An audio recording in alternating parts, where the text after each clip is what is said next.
everybody? It's Tony George along with my WNBA lead staff handicapper, Tim Fynes, who joins me for his third year as lead analyst for Tony George Sports, which would be /Doc Sports. And folks, if you haven't been paying attention, in 2022, Tim went 62% against the spread for the entire season, throwing in postseason as well. In 2023, he slipped a little bit by 0.3% and managed 61.7% against the spread for the entire season. Now, first of all, Tim, that's why you're back, by the way. I hear you, buddy. I hear you. I appreciate you. Oh, man. And nonetheless, I got to be honest with you, folks, and one of the few handicappers that would admit this, I don't know a whole lot about the WNBA. You want to know why? Because that guy right over there knows all you need to know. And of course, the only time in my 32-year career that I have allowed somebody to take the reins 100% and post picks and this, that, and the other. And actually, the year before I brought Tim on in 2021, COVID and all that, but before I brought him on, he's hitting over 65%. Like I said, many years worth of picks, and I was just tracking them. And hell, I was just betting the piss out of them and winning money. I go, I got to bring this guy on. So we're back for 2024, Tim. And of course, to say that there's some momentum for the WNBA this year would be an understatement when you have the likes of Caitlyn Clark and Angel Reese who captured a lot of attention and public demand when they're posting 14.6 million viewers for a college basketball game. It's I think it's good for the WNBA, which, you see a lot of arguments out there about the gap in pay between men and women. Well, the WNBA has lost on the average the last 3 years, $10 million per year as a league. Yes. Yep. Subsidized by the NBA and this, that, and the other. Now, you don't see that out here where I live when I go to Las Vegas Aces games, because the place is packed to the rafters. They're back-to-back champions. They're got the best coach in the league. They're plus 100 to win it again this year. Tops on the board. Which is still something we're going to talk about, because at plus 100, yeah, that's a good number right there. But nonetheless, do I think that Caitlyn Clark and Angel Reese are polarizing figures for very different reasons? Obviously, it's not that Angel Reese is without talent, but with Chicago Sky bringing her on board, they're still dead last with Washington Mystics at plus 6,000, to win the league, where you've got, Indianapolis Fever sitting at fifth at plus 2,000 to win it all, with the addition of Caitlyn Clark. And I guess let's just talk about that. How much do you think? And there's another gal out of South Carolina that's 6'7", name escapes me, that got drafted, who's going to be a difference. Cardoza. Yeah, that she's. So, in your overall opinion, when we're looking at the WNBA this year, how much, let's just take those three girls who are probably the three most well-known in college basketball, women's college basketball this year. Obviously, the girl from South Carolina won the title against Clark, but how much do you think they moved the needle to profitability for the WNBA and interest overall? Well, I think Caitlyn Clark certainly is going to do what Caitlyn Clark does in terms of her marketability. That's where we talk about the WNBA losing the $10 million. I think they're going to get some of that back with her now being in the WNBA. But I'm going to go on the record immediately and tell you this with Caitlyn Clark. Curb your enthusiasm. Curb it. Because I looked at I brought up the WNBA for the WNBA just immediately to get into the WNBA regular season MVP. She is third. That is so disrespectful to people like Alyssa Thompson, Sabrina Ionescu, Jewel Lloyd, Brittany Griner. You're going to put Caitlyn Clark ahead over Sadibou Sally, over Erika Bumawale. This is not Iowa anymore. She is not playing against girls who are freshmen and sophomore in college. She's playing against the best of the best. And I'm not saying she's going to average, 2.3 points a game, but she is not going to average 30 points a game and score like Pistol Pete Maravich. It's just not going to happen. Yeah, it's So interesting. I'm off It's the interesting Caitlyn Clark train. those players you mentioned. It's interesting in the fact, and I want to get your comment on this. For the MVP this year, she's number 4 for Yes. league MVP, not rookie of the year. MVP League. at plus 1,200 in front of basically all those people you just mentioned. That's exactly correct. Yep. It's crazy. That again, it's crazy, and most of all, it is disrespectful. I can't wait. And I've always been a Sabrina Ionescu fan. We made a lot of money 2 years ago before New York Liberty basically said, we're going to get the best GM. We're going to bring in Brianna Stewart. We're going to bring in all these gals who can play basketball. But I can't wait for Caitlyn Clark to go to get. And listen, I have nothing against Caitlyn Clark. I'm not for her. I'm not against her. I am very Switzerland. I'm very neutral. But I can't wait for her to have her welcome to the WNBA moment against somebody like a Jewel Lloyd at Seattle, somebody like Sabrina Ionescu at New York. Or how about when she goes up against that Connecticut Sun defense? You think she's gonna enjoy that defense? She's gonna struggle. She's gonna struggle. Big learning curve for her coming up, and I don't think she knows it because her head has been pumped so full of information about how great she is. And I don't think it's her. I think it's her camp and people around her. So I think she's in for a rude awakening, Tony. I did like the way. I agree with you, by the way, 100%. But I did like the way that she handled herself in college. How, she was the big thing. She was big gal on campus. She was big gal on the entire scene. She was the face of college basketball. She kept her nose clean. She played a very disciplined, unselfish game. She conducted herself like a true pro in these press conferences. She hasn't, had any quote unquote Angel Reese moments, for lack of a better term, and drama. And like I said, they're polarizing figures for different reasons. I think Angel Reese is a good player. I don't think she's an impact player. I don't either. Not at this level. I could, especially on that team. But of course, you could look good on that. You could look good on that team. She might be the impact player on that team. They're so bad. Remember, they unloaded Caitlyn Copper. They got rid of their best player. Over their 3 best players are now gone. Yeah, they cleaned house. Their season win total is 11.5 wins. And I heard a guy on VSiN today or the other day, Vegas Sports Information Network here. If you're not watching, if you don't go to VSiN.com and watch their betting shows, especially Follow the Money and Matt Human's show at night, which I appear on from time to time. I'm not getting paid to endorse them, but you need to be listening to that network. But he came on there and he said he goes, it's free money. It's free money on the under with Chicago Sky, 11.5 wins. He goes, it's free money. He goes, I'm not kidding you. It's free money. So that's, I don't know. I'm never going to go off some guy ranting about it, but they're definitely not good. So let's talk about it a minute here. Now, last year it was Las Vegas and New York and then everybody else. And apparently this year, as I'm looking at these odds, Tim, and you're going to fill in the blanks for everybody. We'll give some people maybe some long shots, maybe a season win total, best bet, something like that for the show. But Las Vegas plus 100 to win it.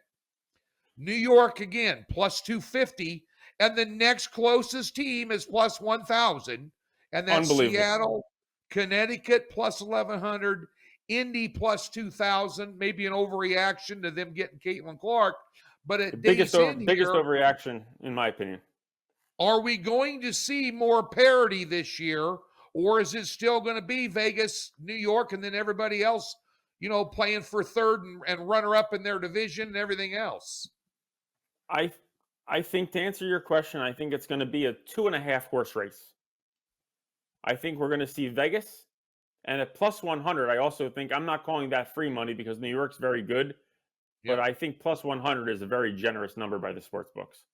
I'm shocked that's not closer to 150 or 160, 165 even. And I think we're going to see it start to trend that way even as we get closer to tomorrow. So if you're going to take Vegas, take them now, because that plus 100 is not getting any better.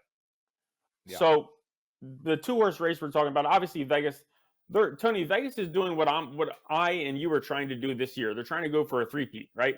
We're trying to keep going to 60 over the spread and keep winning clients money. Vegas is going for their third title in a row. New York is hungry for their first. And then with the addition, Jewel Loy got the addition of, remember, Mercedes Russell came in. I mean, Skylar Diggins-Smith came in. Nika, she came in. You got all kinds of talent there. Mercedes Russell. I mean, Seattle's going to be really, really good. They fell off last year because it was their first year in 20 years, literally, without Sue Bird running the show, running the point. They now have a true point guard. They now have, they have a lot of really good players. And again, I said a 2.5 horse race. I'm going to count the Storm as 1/4 and the Connecticut Sun as 1/4. And then for me, it's the Aces and the Liberty. And I can't, until I am shown or seen otherwise, I cannot go against the Las Vegas Aces. They're just too good, and they're too well coached. Yeah, and if you take a look at these 4 teams you're talking about, they lead the category by a mile in season win total predicted wins. And let's just go there for a minute. You've got Vegas at 33.5. You've got New York at 30.5 wins.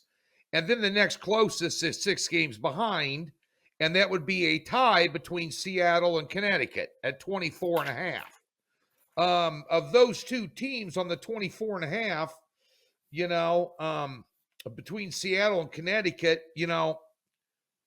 defense wins big games. And I know from watching last year and reading what I've read slightly this year, because again, I just passed the baton to Tim in this sport, but the Connecticut Sun maybe have the best defense in the WNBA.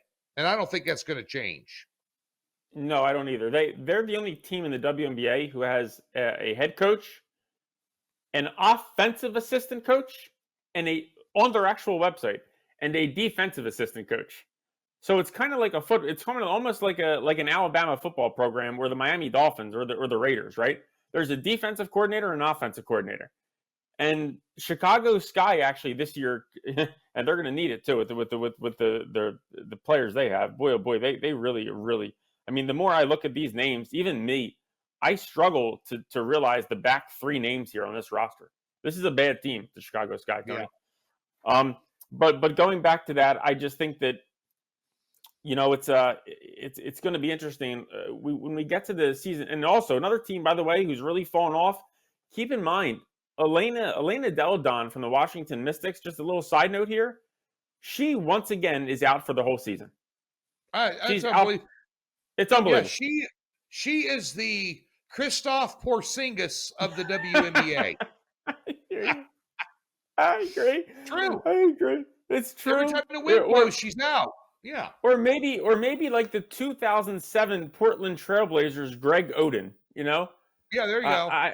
Yeah, that's another example. But I hear you. And the LA Sparks are going to struggle too. So if you're going to look at season win totals like Tony was just talking about, I would certainly lean under on the Chicago Sky, the LA Sparks, and the Washington Mystics. Because at the very least, you will hit 2 of those 3 in plus money. I think you can actually hit 3 for 3. And again, Washington, LA. Remember, LA only had 1 player, and she got traded over the. I don't know what they were thinking there, but also another thing I want to say. I've always been very high on the Phoenix Mercury. You know that, but let's not forget that Brittany Griner now has had a year and a half to acclimate back to society, back to being in the United States from being detained in Russia. So not only do you have Brittany Griner back at full strength, until Diana, it's very much like the Vegas Aces. Until Diana Taurasi shows me otherwise, she is still the GOAT. She is still the greatest of all time, in my opinion. You can make any argument you want for Lisa Leslie, Sue Bird, anybody like that. But they also got Kyle Copper. They got the 2021 WNBA Finals MVP, the Philadelphia native, the Temple girl. She is unbelievable. She is very talented. Right. And if those three can get together, and Kyle Copper with Natasha Cloud, who also came over, by the way, from the Mystics, another reason why the Mystics are so bad, that is a really good 1, 2, 3, 4 punch. The question is, can they find a fifth player to go along with that? And can Diana Taurasi at her age and Brittany Griner at her age and her statue stay healthy? Well, so you wonder. Win total for me is over. Phoenix Mercury over 8.5 at +1, 18.5 at +100. Real, you wonder with Griner having all that disaster, getting busted with Haitian and Russia and getting thrown in prison, which is, last time I checked, regardless of the circumstances, you don't go to an international airport with Haitian in your bag. I don't give a rat's ass who you are or what you're thinking, because this isn't America with a bunch of liberal court judges. They're just going to let it slide because you're a celebrity. It's Russia, and they don't. By the way, they don't like Americans. Yeah, the last I checked, and I'm fairly sure that theme's consistent, especially at a government level, and that's something they'd love to bust. But I would think, I understand her regression last year because of that situation. Sure. You would think maybe this year she would maybe not have regression, but maybe play improved, Cooper to play better. Taurasi's the best player in the league on any given night. I would think there's a lot of people that are high on taking the under on Phoenix, and this is just out here in Vegas. You and you've been down in Jamaica, smelling like rum and copper tone. So I haven't talked to you since you got back last night. But at the end of the day, there's a lot of people that are high on Dallas out here, over 20.5 wins. And at 19.5. I like that, by the way. I like the Dallas team. Well, we'll talk about that. And then Phoenix is all under. And I just think there's a lot of negative thoughts about Griner and, that whole political situation. You traded some terrorist Russian arms dealer to get her back in the States, and, for kind of like a political win, this, that, and the other. And so there's a lot of hate being spewed by half the country her way. And I understand why she had regression last year. There's a lot of places she went into, they booed her, and she was one of the stars of this league. She was a mismatch for everybody for a long time. It's just like it's like freaking Shaq. Shaq is exactly what I was going to say. You got in the league, you don't have an answer. I don't care if you're 7'5" and 320 pounds and running like a gazelle. I got news for it. And jumping, it takes a minute, but I wouldn't be a bit surprised to see her be more comfortable this year with them, because last year, I know a couple of times you liked them and we took them and we got our asses handed to us. And we're like, we did. That's not a team that, especially with Deanna on there, that we did not expect not to show up. Agree. So and they just didn't get off the bus. They think maybe they established some more consistency this year. But why is everybody high on Dallas? Well, I think one name, Arika Bumewale. She is arguably the best. Again, not to take anything away from Sabrina Ionescu, not to take anything away from Stewie, not to take anything away from obviously the two-time MVP Aja Wilson. Chelsea Gray, Kelsey Plum, Jackie Young, all the Vegas girls. But I think she's arguably the best. Well, I'll tell you this much: she's arguably the best scorer in the league, but she's certainly the best pure scorer in the league. Yeah, there's agree. a difference there. Yeah, there's a difference there, and she is the best pure scorer in the league. And also keep in mind, Sadly, she has just improved and improved ever since she came over from Oregon, from the Ducks. Remember, she was Sabrina Ionescu's teammate back in 2016, 2017. That's a heck of a 1-2 punch in college, by the way. But I'll tell you what, I like them. I love the guard play. I think it's going to be interesting because remember, the WNBA this year is taking a break for the Olympics. Right. Okay, there's a break built in there. Almost a month off. And both of those, Sadibou, she's playing for her native country, while Erika Bumawali is obviously playing for Team USA. So I think it's going to be very interesting to me. What can they do? Because remember, they also got Taria McCown. They brought her over. So now they do have that third option, that third scorer that they have not had in years past. So for me, that's why I like them. Kalani Brown can, she can really rebound the basketball. So they have about 3.5 players. No disrespect to Brown, but she's kind of that half. But can Brown be that fourth consistent scorer and not be that like 3.5 person, so to speak? Because you have McCown, you have Sabally, and you have a Bumawali. Now the question is in the WNBA, which has always been the question in the WNBA as a handicapper, can you have a fourth woman, female, who is a very, very good scorer? Just like you have in Vegas, because Vegas has 5 or 6 of them. And that's why they win the way they do. New York has 5 of them. So you need to have at least 4 to compete with the upper echelon. You need four scores every night in the WNBA, and I've been doing this for a long time in the WNBA.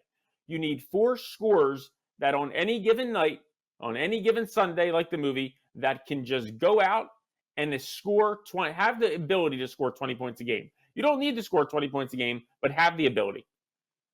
Yeah, and that's one thing. If you look at the box scores, like just last year between New York and Las Vegas, when you look at their box scores, you'll notice they'll have 4 gals in double digits scoring every night they play. Correct. And a lot of teams, the Superstars got 33, 28, and the next closest is 11. Then you got a lot of 4s, 2s, and 3s. A lot of 4s and 2s. Dallas had some issues on defense. I think they shored that up a little bit in the draft. They got JC Sheldon. She's a 2-time. Yeah, she's a 2-time Big Ten Defensive Player of the Year. I know this because I watched my Nebraska Husker girls this year who had a good women's basketball team play them. And she's also one of those that can put up, she can give you 2 or 3 or 4 steals, 11 points and 6 boards a night, consistently. Now that we're talking college, now we got our big girl panties on. We're in the big, we're pissing in the tall wheat with the big dogs now. And there's some big girls, in this league. I mean, I was surprised at how big they were, how quick they were, their athleticism. When I started going to these Aces games out here in Vegas, I'd call you up and say, "Hey man, I'm going to the game tonight." And you would text me and shoot me from the game. It wasn't one of our picks, but how do I bet it? You go, take the over, take the under, whatever. But nonetheless, and I'm warning folks on the broadcast right now that my pool guy just showed up. So my dog in the next room is going to start barking his brains out here in a minute. Tucker's going to, Yep, Tucker's going to go nuts, and just part of live television. Yeah. But nonetheless, Tim, any sleepers, I guess, that you fear outside? Now, you mentioned Connecticut, as well as Seattle. Or you think there's any sleepers that are just like finished to just be a bottom feeder that may surprise somebody this year? Same thing as last year. I think the Atlanta Dream. Yeah, we won a bunch of money on them last year, dude. Ooh, boy, did we win a lot of money on the Atlanta Dream last year. Hey, what wasn't that our 8-unit season win total? Yes, it was. Who was that? Was it Atlanta Dream. Chicago? Yeah, We had Atlanta Dream Chicago, last year. Atlanta Dream, because I kept saying how much I love Ryan Howard and Alicia Gray and Cheyenne Parker together, and they were on track to really almost cash that ticket before the All-Star game. Then they hit a little bump in the road. But That's right. I remember that. I was freaking. Then it took them a while. It took them a while. After the All-Star break, they played like crap. And I'm like, They were I'm texting awful. going, hey, dude, I got $1,000 ticket on these guys. Come on, Yeah. what's going on? They finally pulled it off with about 5 games left in the season. I know, and I text you like 4 or 5 weeks into the season saying, hey, we're going to cash this tickets before halfway point. And then all of a sudden, the car went down the embankment into the orphanage, and I mean, it was not good. Yeah. But we did cash it though. We did cash it. So I think when you look at it, and Tony, we just got done talking about the scores, right? So now we have Ryan Howard, Alicia Gray, Cheyenne Parker, and let's not forget, most of all, Ariel Powers is now back, and they went out and signed Tina Charles, who did not play in the WNBA last year, but is a 3-time WNBA MVP. Yeah. At the very least, what she's going to do in the post is, as we call it in basketball, Tony, we call it the short corner, right? She's going to draw gals into the short corner and let Cheyenne Parker wide open for 3 beyond the arc. Let Ryan, now you can't double Ryan Howard, because what are you going to do? Tina Charles is now on the left block when Ryan Howard's on the right block.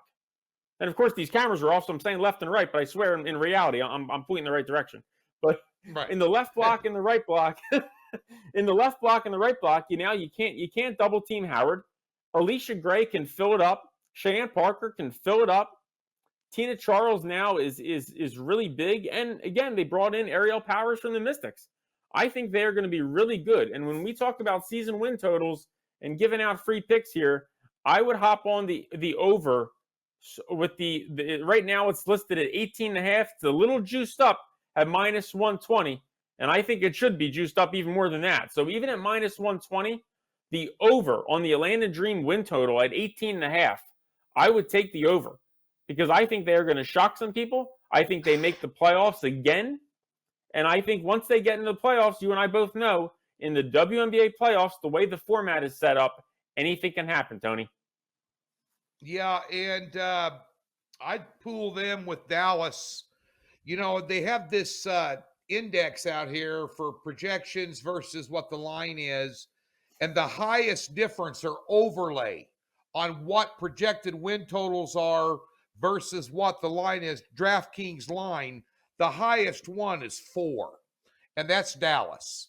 They're projected on Dallas at 24.5, and the DraftKings line, we're taping this on the 13th Monday, is at 20.5. So, and the next highest, New York Liberty, they've got them projected at about 33. Yeah, and they're 29.5 to 30.5, and then Seattle is right where they should be. Same thing, Atlanta, they've got them at the line is weak by 1.7 games. So some of these things are correlating into what you're saying, Tim. And I would like to see personally, because I watch this intently during the season when I can find the games and they're on, and they'll cover some more now that Clark's playing, whether you're interested or not, but it gets you a chance to look at the other teams and the players, and then I go to probably about 7 or 8 Aces games a year out here at Mandalay Bay. Although I'll be spending a lot of my I'm going to be spending a lot of my summer back in Kansas City this year, unfortunately. But I'll be back in August. But they're taking that break in July anyway for the Olympics. But so I'll still be able to catch some games. But, at the end of the day, I'm looking for some more parity this year, because it was just so top heavy last year. And trust me, every time Vegas played New York, it was a hell of a ball game. And there were times that New York blew them out, and then Vegas blew them out, and then the next one was tight. You could just, it is exciting brand of basketball here. It was. And I'm hoping to get a little bit more of that this season. I hear you, and I think we certainly will. I've never seen. I've always told you, and I can't give out too many of my trade secrets here on as we're live, but I always Oh, tell you. I'll kill the feed if you do. I'll kill the I feed know, if I you know, do. I know No you one's will. touching I know us. you will. No one's touching us in the WNBA. By the way, folks, the season No, they're package not. is $499. Tell me, it's very difficult. I don't track all the guys at Docs, but we're right up there with being one of the best WNBA guys around. And who goes back to back 60% seasons in any sport, male or female, NASCAR, anything? Well, I do in NASCAR actually, but Yep. Yeah. did Yep. you get my winner yesterday? Did you get my Mr. winner? I Hamlet. emailed it to you. Mm, Yeah. I Well, got it. thank God Larson blew a tire out. Thank God, because he was Yep. looking like he was going to beat us. But He is. very difficult. It's very difficult to have 60% years, folks. Yeah. And the approach is very simple. Less is more. Yes. I can't tell you that enough. That Tim helps me with college basketball, with the ultra small conference stuff, which he's one of the better gurus in the country at it. When men's college basketball, these small conferences, but he has the same take that I do. We cherry pick a game we like. They don't have games every day, so it's not like the NBA where there's 5 or 6 games a night you can choose from. It's not always like that in the WNBA. They're going to be a break, but we just find the best bet on the board and we cherry pick it. We do a lot of first quarter lines. We do a lot of halftime lines, first half lines. We find ways to build a better mousetrap on a low volume basis, and it sounds boring. There's not a lot of hype. We don't do a crap load of top picks. We flat bet pretty much down the board 85, 90% of the time. But with Tim working with me for basically the last 4 years in various capacities, I've beat this into his brain, but he also had the same take coming in to begin with. And that's how we roll in the WNBA. So, and that's the best way to do it. Agree. And like you said, Tony, that's how we've been able to be successful. I mean, you said it earlier. How much money did we make on, and I'm not going to say how because there's a certain scenario which we did it, but how much money did we make on the Atlanta Dream? A lot of money. A lot of money. Yeah. And another thing I was thinking, we were talking about those season's win totals.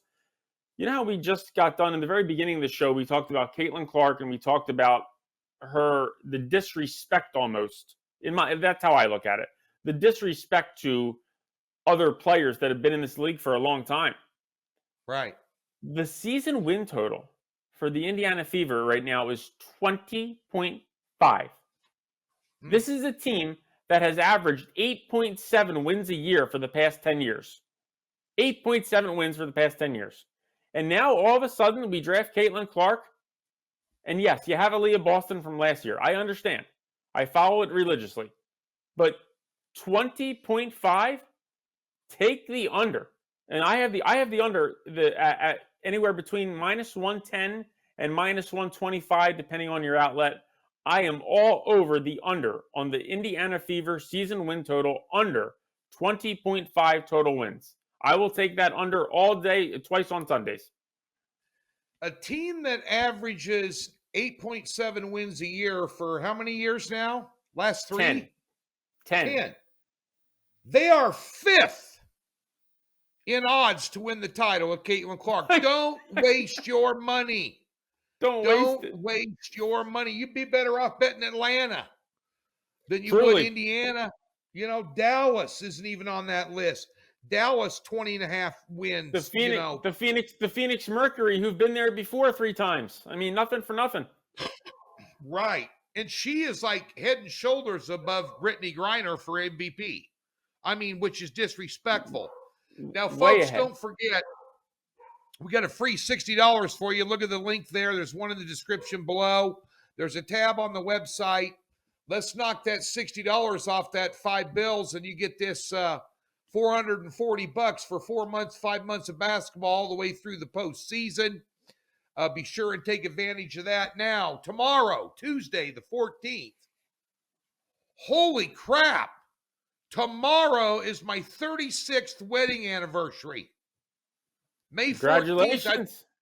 I forgot because my wife's living in Kansas City at our place there. I've been out here batching it for 3 months. But anyway, on the 14th, wow, it just hit me. I better. And you want to talk about a saint? I can't even FedEx a card. No, you're done. All right. You're better. You're better off doing 1-800-Flowers, Tony. That's your best bet. There you go. 1-800. Thanks for the tip. All right, we open up the season tomorrow. The New York Liberty. I'm just giving spreads here because I don't have the totals in front of me. New York Liberty are 12.5 to 13-point favorites against the Washington Mystics. Here we go. The Connecticut Sun, the Caitlyn Clark debut on the road, are laying 5.5 against the Fever. You've got Phoenix catching 13.5 against the Las Vegas Aces. That game sold out. I'm not going. Yep. And the Seattle Storm over the Lynx tomorrow. That line is 9.5 right now, up to 10.5 at MGM. DraftKings has got them at 10. FanDuel's got them at 9.5. They're all over the board there. That's Seattle at home taking on Minnesota. I guess my next question is, everybody watching, Tim, we going to have a play tomorrow? One. Okay. One four unit play, and that's all I'm going to say. Good, because I got to pay for that 1-800-Flowers bill. Hey, and I'll tell you what, with the fees, it gets expensive too, Tony. It gets expensive. Yes. Now, last year we had Tim on, and we gave you some free picks here and some futures. We also have, at the All-Star break, we always do a show. And then for the playoffs, we'll do a show as well on this. And then, of course, Tim does some spots with me for college basketball, small conference college basketball stuff. I have personally bet, just so you know, $500 on Las Vegas at plus 100. I bet $300 on New York plus 250. Yeah. It's just like my Kansas City Chiefs. They're going for a three-peat this year. Now, the competition, 16 games deep for Kansas City, there's a lot more parity involved with that than there is the WNBA. Sure. So the chances of getting a three-peat regardless are very difficult. I'd say on a scale of 1 to 10, Kansas City is maybe a 4.5 to pull that off. On a scale of 1 to 10 for Vegas, I would say it's like an 8.5 to an 8. But New York's hungry. New York's tired of being a bridesmaid. They want to be a bride, and that was a good final series last year between those two, Tim. And I think they're, cream rises to the top late in the season. I think you're going to end up seeing those guys. You could have some serious injuries along the way. But the one thing about it is when a team outside of those two, maybe Connecticut, outside of those three, maybe Seattle, when they lose a big-time player, they just drop off the map. These teams are able to absorb that with more talent and scoring around them. So I still think it's a safe bet. I do too. Vegas is just so loaded that even if Kia Stokes gets hurt, I mean, can't remember Candace Parker who missed. She retired. She's coming back. Like you look at Wilson, Gray, Plum. I mean, my goodness. Even if they lose one or two players, they're just so loaded. And the same with New York. Keep in mind, it's not just Sabrina. And New York also, the Liberty did win. Everybody now knows about the NBA and the in-season tournament and everything like that. The WNBA was on the forefront of that for the past 3 years. The New York Liberty did win and beat out Vegas in the WNBA inaugural Commissioner's Cup. So although they did not win the season, but again, the Liberty to what you just said, anytime you have Brianna Stewart, Jonquel Jones, Courtney Vandersloot, Sabrina Ionescu, I mean, there's a lot of, those are a lot of scores across the court where even if you have one player go down, you still have, what's left, which is why I'm saying so hard, get on the Indiana Fever under. What happens if we see Caitlyn Clark go down? What happens then? I'm knocking wood for her. I don't want her to get hurt. But if she does get hurt, are we going back to 8.7? Because that's what the trend is over a decade. Yeah. So and quite frankly, I don't think she's going to be good anyway. She's averaging 25 a night anyway. Exactly. It's exactly what I was going to say. Correct. Yep. Yeah. So I told you in that one email I said that we are now entering the Caitlyn Clark era. The expectations are high. Curb the enthusiasm because Rome was not built in a day. And that's exactly what I think we're going to have with the Indiana Fever. I really do. And then the 3 bottom feeders, as I said before, take the under also, in my opinion. Again, these are free plays. As Tony always says, and this is one of my favorite things you say, Tony, we're not selling grandma's bonds. We're not pawning the Rolex on free plays. Okay? Right. But take the under on the LA Sparks, the Chicago Sky, and the Washington Mystics on the season wins. You'll hit it. You should really hit 2 or 3, if not 3 or 3 of them. There you go, folks. He's Tim Fynes. He is the WNBA handicapper extraordinaire under my umbrella this year, right over there at DocSports.com. Take advantage of that free $60 right up there in that link. Go put it towards the season pass. Get hooked up. A proven commodity, 60%. We're going for the trifecta. 3 years in a row, like 60% or better. Just like the Aces.